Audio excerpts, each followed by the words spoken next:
Hi there. Sir Jim Ratcliffe tonight delivered a big shock for Manchester United fans worldwide when he praised the Glazer family and then dismissed reports he may be bidding to buy the club. When he was put on the spot during a live interview broadcast by the Financial Times, Sir Jim started off with nervous laughter as he stumbled to find the right words.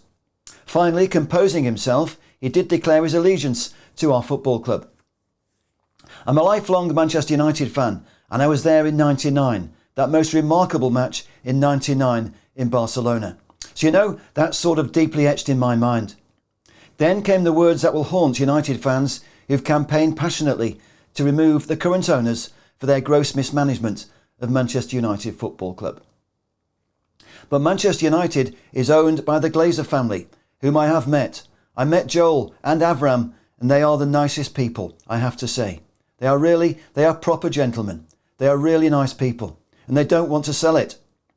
It sounded almost apologetic by Sir Jim, whose representatives recently raised hopes he may be ready to make a bid to buy the club when he repeated the message. It's owned by the 6 children of the father, and they don't want to sell it. A flicker of hope came in his very next sentence, but then he quickly dismissed any idea of anything happening in the near future by adding this. So, if it had been for sale in the summer, yes, we would probably have had a go, following on from the Chelsea thing. But we can't sit around hoping that one day Manchester United will become available. Moments earlier, Jim Ratcliffe sounded defeatist, talking about Manchester United, when he dismissed our club as no longer being in the same league as the current top clubs in Europe.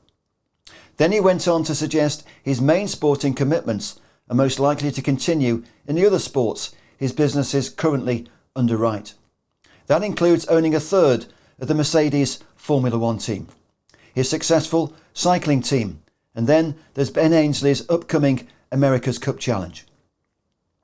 He did concede that the most popular sport in the world is football, and that's a sport that he and his business partners were brought up with, and they are the closest to.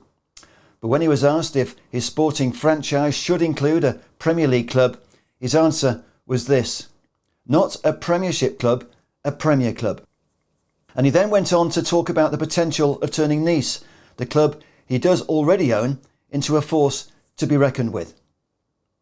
Referencing what the Arabs have done with Manchester City and PSG, Sir Jim concluded, we'll probably have a look to see what we might be able to do with Nice. And that suggests the French club are currently his priority, not Manchester United. But of course, in business, anything can happen. And I've no doubt Sir Jim Ratcliffe will keep his options open. Because it's clear to us all the Glazers are under pressure. Whatever Sir Jim says about the Glazer family not wanting to sell Manchester United Football Club. Meantime, the fans' protests will resume on Sunday before the Newcastle match. It's our first game at Old Trafford in the Premier League since we beat Arsenal way back on the 4th of September. It's been a massive break that's effectively taken the media spotlight off the Glazers until tonight's comments from Sir Jim Ratcliffe gave us something to talk about. But it wasn't really something positive to talk about, although reading between the lines I do believe it's all about how much the Glazers actually want for selling Manchester United. The owners recently leaked they'd walk away for $3.75 billion. We've also heard that they have had conversations with interested parties in Dubai. And then, of course, we also know there is a consortium waiting in the wings assembled by Michael Knighton.